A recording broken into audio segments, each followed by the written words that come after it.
I knew something was wrong the moment a bright red notice appeared on my door, before sunrise. Overnight, the HOA claimed I'd broken community rules I'd never even heard of and threatened massive fines if I didn't comply. But it wasn't just a letter. It was a warning. Within days, security cameras were mysteriously turned off, neighbors whispered in driveways, and someone slashed the lock on my backyard gate. Every step I took to defend my home only fueled their next move, as if they wanted to break me down completely. What kind of HOA crosses the line from petty to dangerous, and how far will they go before someone finally stops them? Before the first notice ever appeared, life on Meadow Ridge Lane felt like something we'd worked years to earn. Our house sat on a quiet curve of maple trees that turned a fiery gold every autumn, and weekend mornings smelled of fresh coffee and cut grass. Neighbors waved on their way to work, kids zipped past on bikes, and the biggest concern was whose turn it was to host the block's Friday night potluck. I'd moved here with my spouse and our 2 kids after years of renting in the city, craving the sense of stability that a cul-de-sac promised. We painted the porch ourselves, planted a tiny vegetable garden along the back fence, and celebrated each small milestone: the first tomatoes, the first snowfall, the first time the kids' chalk drawings stretched across 3 driveways. For a while, it really did feel like home. The Homeowners Association was always in the background, mentioned mostly when someone wanted to repaint shutters or throw a bigger-than-usual holiday party. We dutifully paid the quarterly fees and skimmed the emails filled with rules about lawn height, parking limits, and mailbox colors. It all seemed like distant bureaucracy, the kind of thing that kept the neighborhood tidy without affecting day-to-day life. But a few subtle signs hinted at something else. A new board president with a stiff smile started walking the streets at odd hours, jotting notes into a small leather notebook.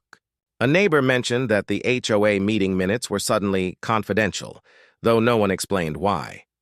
And when I asked about adding a small play set for the kids, the reply was a terse email promising to review compliance issues before any approval. At the time, those details felt like quirks, nothing more. We waved them off, assuming every neighborhood had its share of overly enthusiastic rule enforcers. Yet in hindsight, each of those moments was a quiet warning, proof that the peace we loved was far more fragile than we realized. The first sign of trouble came on a Tuesday morning, tucked beneath our welcome mat. A folded sheet of paper, stamped with the HOA's blue logo, accused us of unauthorized exterior modifications. My stomach tightened as I scanned the fine print. The modification they cited? A small set of chalk drawings our kids had left on the driveway, flowers and a crooked rainbow.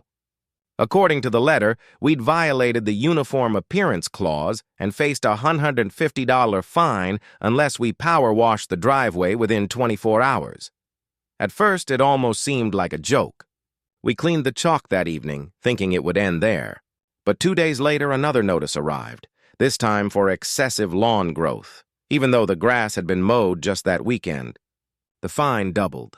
A neighbor down the street whispered that the new board president, Mr. Kincaid, was making an example out of families who didn't attend meetings. When I called the HOA office for clarification, the receptionist's voice was syrupy sweet. "All concerns must be submitted in writing," she repeated, no matter how many times I asked for an explanation. Emails went unanswered. Each day felt like a countdown to the next envelope. Then the fines escalated. $250 for a non-compliant mailbox color despite the fact we'd never painted ours. $400 for improper waste bin placement because the trash cans were visible from the street for a single afternoon after pickup was delayed. We were told we owed the full amount within 30 days or risked a lien against our home. The stress seeped into everything. My spouse paced the hallway late at night, calculating what these bogus charges could do to our savings. The kids stopped drawing on the driveway. Even our once friendly neighbors began avoiding eye contact, as if talking to us might put them on the board's radar. One evening, while hauling groceries from the car, I noticed a small camera mounted on the light pole across from our house. It hadn't been there the day before. Its lens pointed directly at our yard. When I asked Kincaid about it at the next open meeting, one of the few we were allowed to attend, he smiled without warmth and said, Security upgrades. For everyone's safety. That same week, our mailbox lock was jammed with a sticky resin that took an hour to clean. The HOA denied responsibility, but the timing was too perfect to ignore. By now, the notices were arriving almost daily, and each one carried a harsher threat: suspension of community amenities, legal action, even foreclosure if delinquent balances remained unpaid. We were accused of leaving construction debris by the curb, though it was just a bag of mulch. Another fine appeared after a neighbor claimed we parked too close to the sidewalk, though the tires never touched it. Friends suggested hiring an attorney, but every lawyer we consulted warned that fighting a homeowners association could take months and cost thousands. "They write the rules," one said bluntly. "Even if you're right, they can outlast you." The psychological games grew bolder. A midnight knock on the door revealed no one outside, only another citation taped to the glass. My spouse swore they heard footsteps along the fence after dark. We reported the harassment to local police, but the officer simply noted it in a report and reminded us that the HOA controlled the security cameras. Still, we refused to back down. We documented everything: dates, times, photos of our perfectly trimmed lawn and regulation height mailbox. Each piece of evidence felt like a small shield against the madness. Then came the breaking point. One Saturday, we woke to find bright orange stickers plastered across our windows, declaring our property under review for compliance violations. They glowed like warning beacons to every passerby. Neighbors slowed their cars, whispering as they drove past. I confronted Kincaid on the spot, my voice shaking with fury. He only tilted his head, the hint of a smirk curling his mouth. "Rules are rules," he said softly, "and some people just aren't fit for this community." It was the first time I truly felt afraid. Not of losing money, but of what might happen if we let them keep pushing. The HOA wasn't just enforcing regulations anymore. They were trying to break us, to force us out. We began attending every board meeting, no matter how hostile the room felt. We filed formal complaints, demanded audits of the HOA's finances, and contacted the county zoning office to double-check each alleged violation. Each move we made seemed to provoke another. One night, a neighbor who'd always been friendly slipped me a folded note in the grocery store parking lot. Inside, a single line of cramped handwriting read, "Watch the budget report." They're hiding something big. That tip sent us digging through public records, where we found unexplained withdrawals from the association's account. Thousands of dollars labeled as maintenance contingencies, with no matching invoices. The discovery was both a spark of hope and a new source of danger. The next morning, our garden fence was torn open and the gate lock twisted off. No valuables were taken. It felt like a warning. We filed a formal request to review the HOA's books and prepared to present our findings at the next monthly meeting. In the days leading up to it, the atmosphere around our house turned electric with tension. Cars we didn't recognize slowed in front of our driveway at night. Our motion sensor lights flicked on and off, though there was never anyone there when we checked. On the night of the meeting, the clubhouse parking lot was unusually full. Neighbors clustered in uneasy groups, whispering as we walked in. Inside, Kincaid sat at the head of the long table, his leather notebook closed but his eyes sharp as blades. As we rose to speak, the room went silent. This was our chance to reveal the hidden transactions, to challenge the endless fines, to show everyone the proof we'd gathered. But the board wasn't about to let us win easily.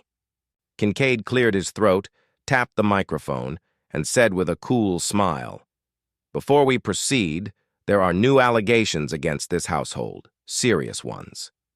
The air seemed to thicken around us. What accusations could they possibly fabricate now? The community clubhouse buzzed with a low, uneasy hum when we stepped inside. Folding chairs lined the walls, every seat filled with neighbors who avoided eye contact. At the front, the HOA board sat like a tribunal, 5 stony faces, led by Mr. Kincaid in his trademark gray suit. His leather notebook lay closed in front of him, a single pen balanced across the top. Before I could speak, Kincaid tapped the microphone. "Before we proceed with routine business," he said smoothly, "we must address a serious concern regarding the residents of 14 Meadow Ridge Lane. A murmur rippled through the crowd.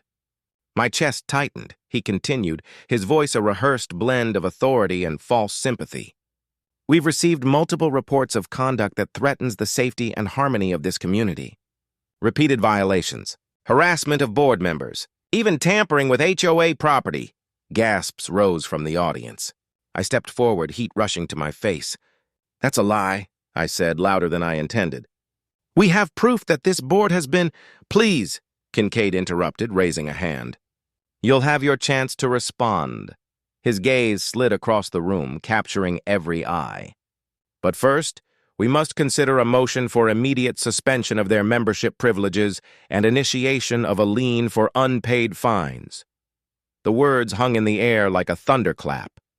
A lien meant legal action, a black mark on our property record, possibly foreclosure. The very nightmare they'd been threatening for months. Before I could speak, Kincaid tapped the microphone. Before we proceed with routine business, he said smoothly, we must address a serious concern regarding the residents of 14 Meadow Ridge Lane. A murmur rippled through the crowd. My chest tightened. He continued, his voice a rehearsed blend of authority and false sympathy. We've received multiple reports of conduct that threatens the safety and harmony of this community. Repeated violations, harassment of board members, even tampering with HOA property. Gasps rose from the audience. I stepped forward, heat rushing to my face. That's a lie, I said, louder than I intended. We have proof that this board has been— Please, Kincaid interrupted, raising a hand. You'll have your chance to respond. His gaze slid across the room, capturing every eye.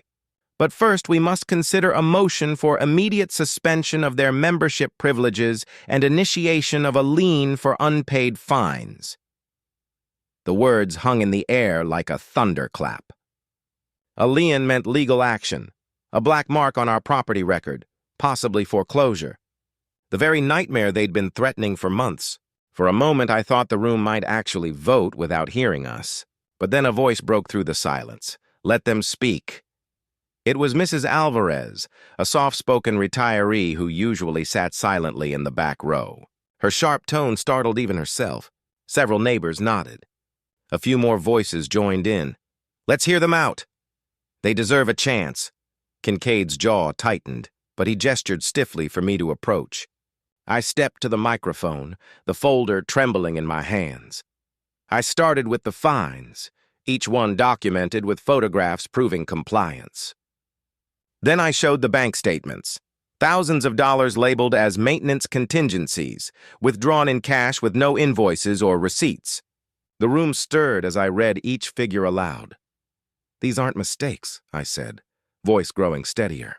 This is theft, disguised as enforcement. Hands shot up across the room. A motion was shouted, seconded, and carried in a matter of minutes. The vote to remove Kincaid as president was nearly unanimous. Only he abstained, trembling with fury as neighbors recorded the historic moment on their phones. For the first time in months, I felt the weight lift from my chest. But the night wasn't over. As the board scrambled to reorganize, Kincaid grabbed his leather notebook and stalked toward the exit, muttering threats about lawsuits and unfinished business. The door slammed behind him, the echo rattling the clubhouse windows.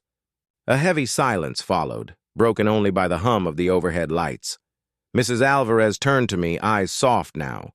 You saved all of us, she whispered, but even as relief washed over me, a sliver of unease remained. Kincaid hadn't been arrested, and the missing funds were still unaccounted for.